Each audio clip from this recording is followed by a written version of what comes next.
Hello my classy people, Wayne Bolden here at the Speed King channel, and we're here to do the Haskell Invitation, the $1 million race here on the Jersey Shore on July 19th. We're here to do our full analysis of the race. And just remember that our tip sheets will be available for a full card, 14 races. They're 20 bucks. And I just decided I'm going to do a quick pick tip sheet for Saratoga. So if you buy Monmouth Park, I'll throw in the Saratoga. They got some big races up there. I want to cover them, so I'll throw them in. So by Monmouth Park, I'll give you the Saratoga one as a bonus love gift. Well, let's dive right in. Don't want to take a long time with this particular race. For sure, it is our marquee race here at the Jersey Shore, which is my home track.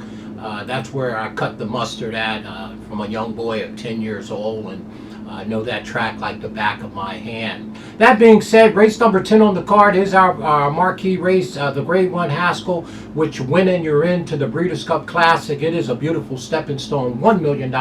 We got a full field of 8, y'all, going a mile and an eighth. So, the first thing that I recognize is that it always rained on Haskell Day.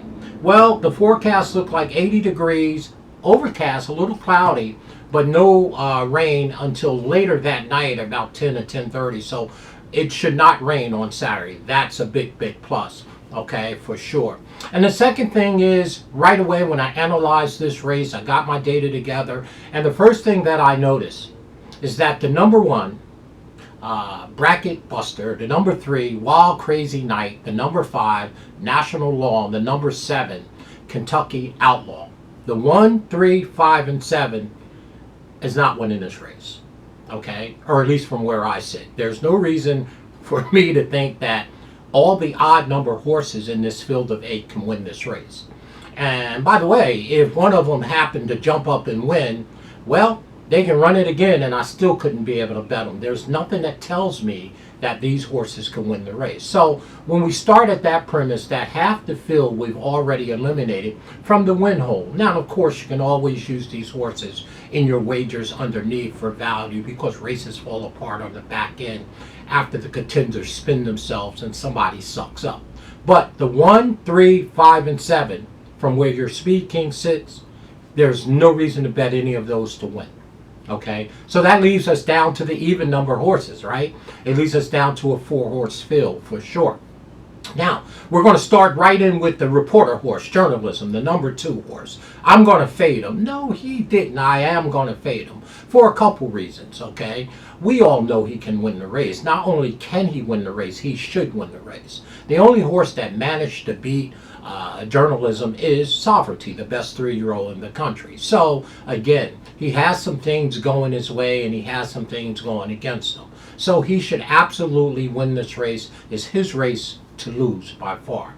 I think the biggest advantage that he has, other than he's a top-notch 3-year-old, is that he finally got some rest in between his races, okay? He's ran in the Kentucky Derby 14 days later, go to the Preakness and win that race. Questionable if he should have been taken down or not.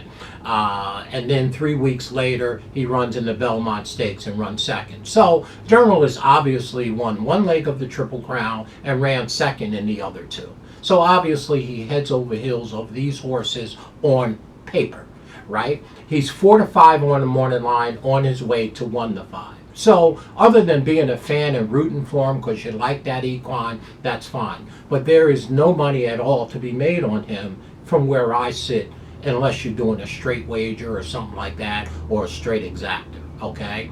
Now, I do think that he's going to have a problem in front of him. Breaking from the 2 posts, I believe the pace should be very fast, which should help him. But at some point, Respoli going to have to go around horses because he's going to be down on the rail. You know, he's going to be sitting fifth or sixth somewhere down there, and he's going to be on the rail, rightly so, saving ground. Okay. The question is, does he get out around the fading horses, which I believe should be the number 3 horse on the front, Wild Crazy Night, the number 1, the Bracket horse, and the number 7 horse, the Kentucky Outlaw. I think it's going to be a fast pace. And as quiet as it's kept, there's 2 horses that are going to be sitting in the catbird seat, if you ask me. But let's just make it clear, I have nothing against journalism. He's just going to be too short of an underlay for me to put him on top in any of my horizontal bets, for sure. Should he win the race? He absolutely should win this race, okay? With the rest that he got, and should they change the jock? Absolutely. Will I ask Mike McCarthy to go get Joel Rosario to give him a pristine ride at some? Yes, I would. But again, obviously he's the elephant in the room, and they all have to beat him. That being said, I'm going to fade him to third, okay, and trying to get around him. But I do think there's two horses in here that you really should take a look. There are no long shots worthy of saying can upset this race. I believe the number 6 horse, Godger, has an opportunity to upset this race. And the reason I believe that is when he tackled journalism in the Preakness, it was only his 4th start in his life. He went from a maiden special race in February right into the Lexington Grade 3 and won that race, his 3rd start in his life. Came back into the Preakness and looked like a dead winner 70 yards from home. But with all the bumping and grinding going behind there with Clever again and Pratt on the other horse and restfully muscling his way through, he ran down journalism. My point is that I think that race in the Preakness serves as the horse should have got better. That was only his 4th start in his life, and we haven't seen him since then. Godger is fresh and he's fit, okay, for sure. We get the services of Louis Saez back. Brendan Walsh do know how to win top races. The horse is by Nyquist, on the back end by Tappet. The distance shouldn't be a problem for Godger, and to me, he should sit right behind the horses I think is going to go to the front, the 1, 3, and 7. So going into the first turn over there on Route 36 around the clubhouse bend at Monmouth Park, Godger, Louis Saez should have this horse sitting on the rail, sitting 4th, with the rest of them behind him. Okay, now of course journalism is going to be coming, and goal-oriented ain't going to be far away either. Should be able to get the jump on these. He's 9-2 on the morning line. This is his 5th start. He ran such a great race in the Preakness.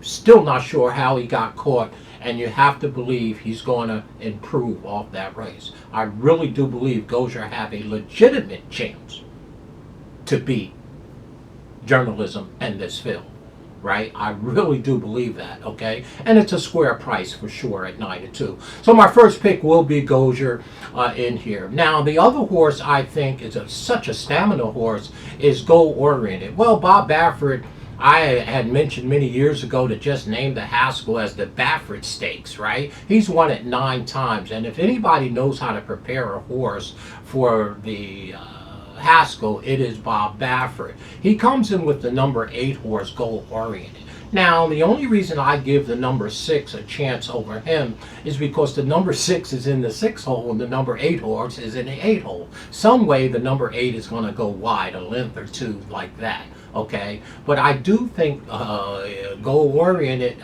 with the connection has every chance. The horse is by the speedy Not This Time and a Fleet Alex on the back end. This horse has a bunch of stamina. Now remember, when this horse also went into the Preakness, when all that jostling was going on back there with journalism, hey, I mentioned it was Godger's 3rd race, his 4th race. Well, the Preakness for goal-oriented was his 3rd race. So these was very, very young 3-year-olds who was going up against a very veteran horse at that time in journalism. I think both of these horses, the 6 and the 8, had to learn something and improve off of the Preakness. I'm not sure how much the bumping and grinding hurt goal-oriented, but the mere fact that Bob Baffert is rolling them back, he knows how to win these races. You have Flavien Prat up on this horse again, coming out of the Preakness. I think the only thing is that the other speed, Godger, is in front of him. So I do think that the number 8 horse do have an opportunity at 4-1 to win the race. Those are the only 2 horses, if there's going to be an upset in this year's Haskell, has a chance to beat the monster, the reporter horse, extra, extra. So my second pick, and equally will be on all of my pick threes, pick fours, the only two horses I will use in my horizontal. Everybody knows I'm a horizontal player. I very seldom I play vertically, and definitely not in this race with a 1 to 5 in the race. I'm only going to be using the number 6 first and the number 8 second on all of my horizontal plays. Now, the third horse obviously is Journalism. They all have him to beat. I think he may have a pace problem.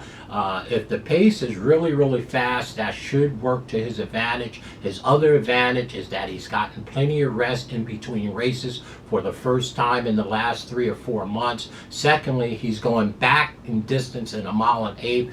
That should serve him very well also. It's the number 2 horse's race to lose, as he's looked for a stepping stone not only into the Breeders' Cup Classic, but to rematch with the Preakness Stakes in August up at Saratoga with Sovereignty, who will be in the Jim Dandy next week. And I'm not sure if Sovereignty is going to be cranked up in the Jim Dandy next week, but we'll talk about that later.